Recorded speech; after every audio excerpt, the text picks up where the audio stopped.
नमस्कार दोस्तों, मेरा नाम है डॉक्टर प्रशांत कुमार भारद्वाज और आज हम आए हुए हैं सेवन बंडर नए मुरादाबाद में स्थित उस पार्क में जहां की उद्घाटन कल ही हुआ है और होली आने को है। और आज हमारे साथ इस चर्चा में शामिल होने को हैं डॉक्टर विशेष गुप्ता जी, बाल संरक्षण आयोग के पूर्व अध्यक्ष शिक्षाविद। नमस्कार सभी को।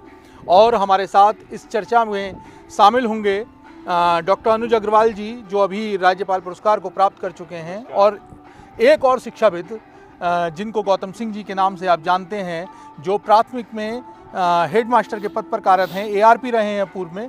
तो हमारे साथ पूरी जनरेशन है एक पूरी तरीके से उस होली को समझने के लिए जिस होली को हम मनाने जा रहे हैं। हैप्पी होली सबसे पहले आप लोग भी। नमस्कार सभी को, बधाई। और इस हैप्पी होली के हम जानना चाहेंगे सबसे पहले इस चीज़ को कि आज की होली में और तब की होली में, जो 1980 से पहले या 1980 के आसपास के दशकों में होली मनाई जाती थी, उनमें क्या अंतर आया? जैन जी की पीढ़ी नहीं जानती होगी उस होली के बारे में। जी बहुत धन्यवाद प्रशांत भारद्वाज जी।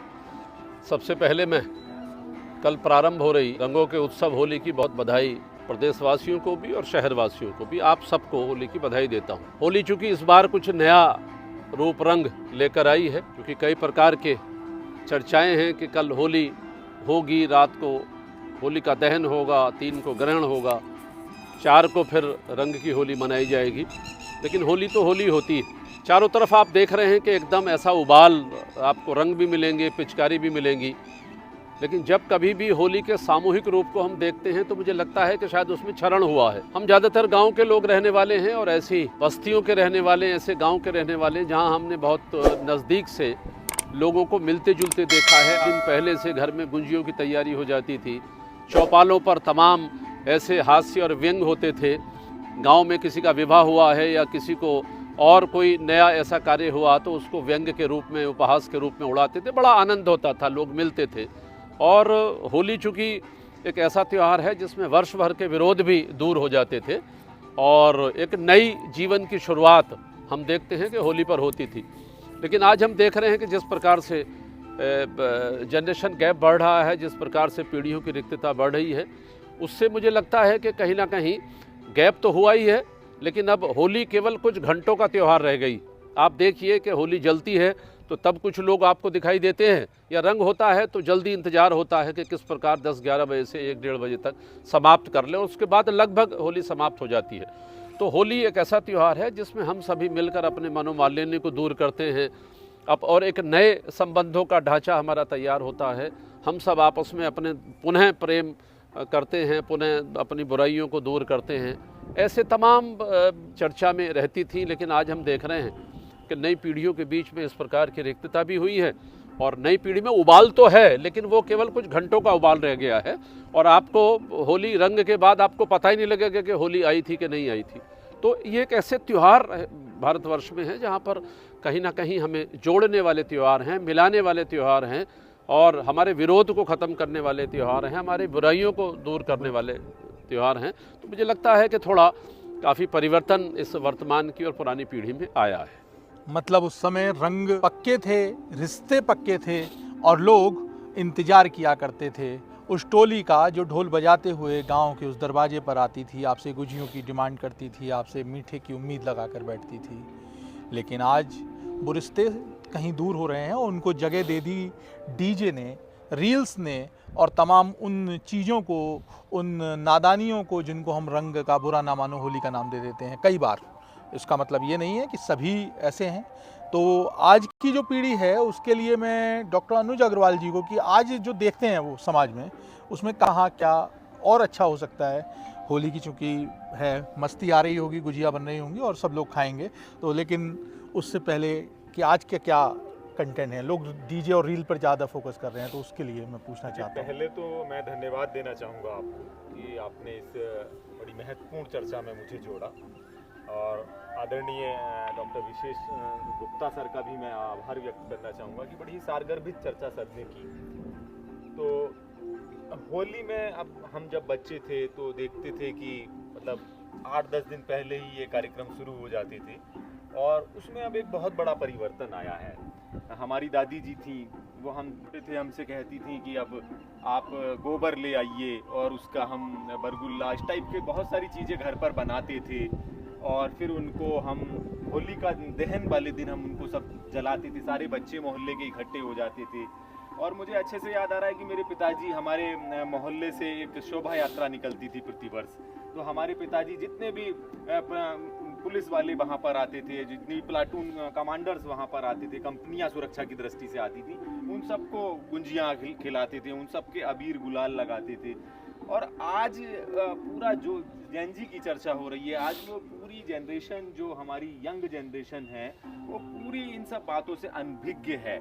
आज सोशल मीडिया के दौर में हम रील्स में ये त्यौहार सिमट के रह गया है। आज जब हम चर्चा करेंगे हम देखेंगे पुराने दिनों को, जब हम गुलाल बनाते थे और 8-10 दिन पहले ही शुरू हो जाती थी ये चर्चाएं और एकादशी से पहले ही ये कार्यक्रम शुरू हो जाते थे, गीला रंग और सूखा रंग और फिर चौपाइयाँ, कौन भूल सकता है उन चौपाइयों को, फिर जाकर वो चौपाइयाँ होती थी, बंजारा निकलता था। तो आज एक बहुत बड़ा बदलाव इस जनरेशन में आया है और ये जनरेशन को नहीं मालूम है कि कितने दिन तक ये होली चला करती थी, लेकिन फिर भी जो हमारी जेनजी पीढ़ी है, नई पीढ़ी है, उसको मैं यही कहना चाहूँगा कि जो हमारी सांस्कृतिक विरासत है, जिस विरासत की चर्चा आज पूरे देश भर में हो रही है, तो कहीं ना कहीं हमें उस विरासत से फिर से जुड़ना होगा, तभी ये होली का पर्व हम और भी अच्छे तरीके से मना पाएंगे। बहुत बढ़िया है, लेकिन अब इस प्रश्न में एक प्रश्न और जोड़ देते हैं और वो प्रश्न है बच्चों के नज़रिए की। आज की होली की सबसे बड़ी चिंता होती है केमिकल रंग, और चूंकि हमारे साथ शिक्षाविद हैं जो प्राथमिक विद्यालय से भी आते हैं और बच्चों को बहुत अच्छी तरह से उनके मनोभावों को भी समझते हैं, तो मैं उस चीज़ को कि होली में बुरा ना मानो के मतलब को ये नहीं है कि कुछ भी कर दो, तो उन बच्चों के लिए आप क्या संदेश देना चाहेंगे जो आज की पीढ़ी में रंग को केमिकल रंगों से जोड़ देते हैं, और ख़ासकर उन दुकानदारों के लिए जो कुछ थोड़े मुनाफे के लिए उस चीज़ से अपने आप को जोड़ते हैं? धन्यवाद। सबसे पहले मैं भारत की इस तपोभूमि को नमन करते हुए हमारे मध्य आज उपस्थित हैं हम सब लोगों के मार्गदर्शक के रूप में डॉक्टर विशेष गुप्ता सर, हमारे साथी डॉक्टर अनुज अग्रवाल जी, और बहुत अच्छा जो है इतना अच्छा विषय लेकर के आए डॉक्टर अभिषेक जी, मैं आपका भी धन्यवाद देना चाहूँगा और समस्त देशवासियों को होली के इस पावन पर्व की शुभकामनाएं प्रेषित करता हूँ। बहुत अच्छा आज आपका ये मंच आपने सजाया है कि खास करके होली जैसे एक महत्वपूर्ण विषय को लेकर के। सबसे पहले मैं इसे 3 आयामों में देखूंगा। अगर हम बाल्यकाल को देखते हैं तो उस समय में 80 और 90 के दशक के बीच में देखते थे तो होली का वास्तविक महत्व समझ में आता है वर्तमान परिदृश्य को दृष्टिगत रखते हुए। पहले क्या था कि वहाँ प्राकृतिक रंगों की होलियाँ जो है होती थी, वहाँ पर एक जो गुलाल की बात थी और टेसू का, जहाँ तक टेसू के फूल की बात है तो उससे जो है वहाँ उसके कलर का उपयोग किया जाता था और तमाम ऐसी प्राकृतिक चीज़ों का इस्तेमाल जो है एक रंगों के उपयोग के रूप में जो है वहाँ पर किया जाता था।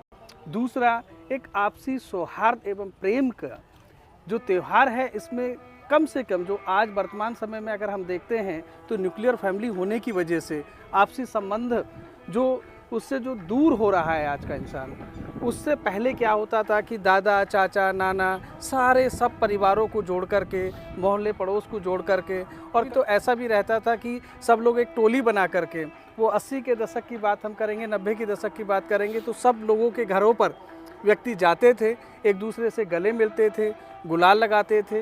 लेकिन आज कहीं ना कहीं उससे विमुख हो गया है।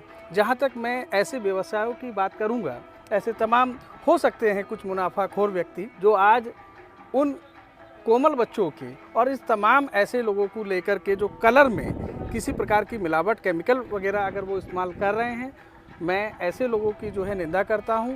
और हो सकता है कि स्वार्थवश उन्होंने ऐसा किया हो, लेकिन अमूमन अब वो वापस जो है प्राकृतिक रंगों की ओर लौट रहे हैं।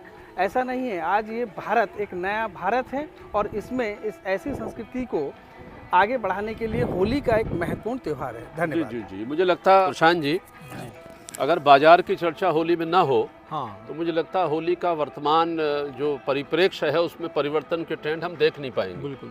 तो मुझे लगता है कि आप भी शायद सभी लोग सहमत होंगे कि आज हमारी किचन समाप्त हो गई है और मुझे लगता है छोटे परिवारों का ये बहुत बड़ा दुर्भाग्य है कि जहाँ दादा दादी नहीं हैं, परिवारों में नाना नानी नहीं हैं, अधिकांश लोग नौकरी करते हैं, माता भी पिता भी, और बच्चे बेचारे अकेले रहते हैं। बाज़ार का बहुत बड़ा योगदान है। बाज़ार ने हमारी रसोई को छीन लिया है। आज हमारी गुंजिया एक से एक बढ़िया कलर की, परफ्यूम की, तमाम खुशबुओं से मिली हुई सारी चीज़ें बाज़ार में मिल जाएंगी। कचरी पापड़ हमारे घर वाले बनाते थे, आलू हमारे लेते थे, कांजी हमारी पड़ती थी। ये सारी चीज़ें हमारी रसोई से ख़त्म हो गई। तो ये जो प्राकृतिक चीज़ों के साथ लगाव था, या चूँकि होली एक प्रकृति का भी, चूँकि मार्च जब होता है तो हमारी फसल भी आती है, हमारा गेहूँ पकता है, फसल आती है, प्रकृति के और नज़दीक हम लोग ओपले हमको दिखाई देती हैं। तो मुझे लगता है कि बाज़ार ने भी इस सारी चीज़ों को, और मुझे लगता है कि आप चाहे गुंजियों का बाज़ार देख लीजिए, चाहे रंगों का बाज़ार देख लो, चाहे पिचकारियों का बाज़ार देख लो, कलर का बाज़ार देख लो, करोड़ों रुपए का बड़ा बाज़ार है। और यही कारण है कि हमारी रसोई समाप्त हो रही है। चूँकि रसोई में आपको ध्यान होगा, आपको भी ध्यान होगा, मुझे भी ध्यान है कि गाँव में सब लोग मिलकर, यानी पड़ोस की औरतें भी, हमारे पड़ोसी भी महिलाएं आ रही हैं, सामान ला रही हैं, बना रही हैं, वो उनका सामान गुंजिया उतार रही हैं, उनके घर जा रही हैं। तो वो ये जो पारस्परिक सहयोग की भावना थी, उससे हमारे तमाम रिश्ते भी मजबूत होते थे। तो कई स्तर पर हमारे रिश्ते बाज़ार ने तोड़े हैं। तो एक तो रसोई को हमारी तोड़ा है, हमारी गुंजिया बाज़ार से लगभग आने 15-20% मुश्किल से घर का रसोई बची है, बाकी सब बाज़ार ने ले ली है। तो बाज़ार पर भी हमें कोई ना कोई आक्रमण करना पड़ेगा। और जब बाज़ार में मांग बढ़ती है तो निश्चित तौर पर कहीं ना कहीं उत्पादन भी बढ़ता है, और उत्पादन बढ़ता है तो कहीं ना कहीं मिलावटखोरी की भी बहुत बड़ी बात होती है। आपने देखा होगा अब ये तमाम जो प्रशासनिक लेवल की तमाम कमेटियां हैं वो घूमनी शुरू हो जाएंगी। रोज़ मावा पकड़ा गया, पर पनीर पकड़ा गया, यहाँ पर रंग पकड़े गए। तो हम समाज को इस बात पर भी निगाह रखने की आवश्यकता है कि हम अपने बच्चों को भी ये कम से कम बताएं कि बाज़ार के साथ तो जुड़ें, लेकिन कम से कम अपनी पीढ़ी के नियंत्रण में रहें। जिस प्रकार से वो आपको दिशा निर्देश करती है, उस आधार पर आप काम करेंगे तो निश्चित तौर पर होली का जो आनंद है वो दुगना हो जाएगा। क्यों? बिल्कुल। अनुज जी, देखिए, होली रंगों का त्यौहार है, लेकिन असली रंग चेहरे पर नहीं, व्यवहार में दिखते हैं। पहले टेसू के फूल उबलते थे, आज केमिकल के पैकेट खुलते हैं। पहले मोहल्ला एक होता था, आज ग्रुप अलग हो रहे हैं। लेकिन एक चीज़ आज भी वही रह सकती है, वह है सम्मान एक दूसरे का।